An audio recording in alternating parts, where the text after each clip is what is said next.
বিশ্বমানের থার্মিক্স রড। সালাম স্টিল থার্মিক্স, দেশের একমাত্র থার্মিক্স রড।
সাবেক শিক্ষামন্ত্রী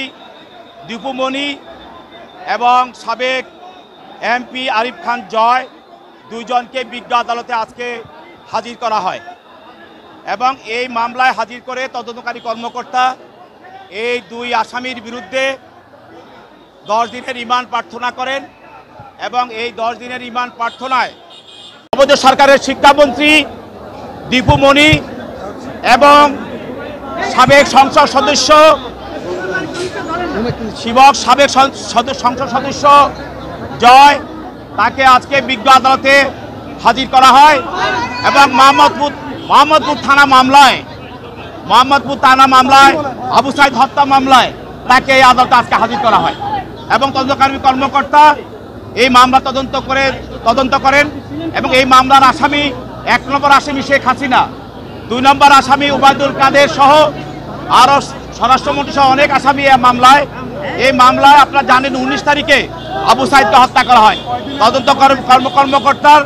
এই আবেদনের প্রেক্ষিতে বিজ্ঞ আদালত মামলার গুণাগুণ তদন্তকারী পিটিশনের গুণাগুণ বিশ্লেষণ করে এবং মামলার গুণাগুণ বিশ্লেষণ করে 1 নম্বর আসামি দীপু মনিকে 4 দিনের রিমান্ড মঞ্জুর করেন এবং আরিফুল ইসলাম জয়কে 5 দিনের রিমান্ড মঞ্জুর করেন এবং আসামি পক্ষে একজন আইনজীবী উপস্থিত ছিলেন, অ্যাডভোকেট আতাউর রহমান আসামি পক্ষে আইনজীবী। তিনি এই মামলার আসামিদের পক্ষে রিমান্ড বাতিল পূর্বক জামিনের প্রার্থনা করেন। বিজ্ঞ আদালত দুই পক্ষের শুনানির পর এই আসামিদেরকে রিমান্ড মঞ্জুর করেন এবং তদন্তকারী কর্মকর্তার নিকট তার কাছে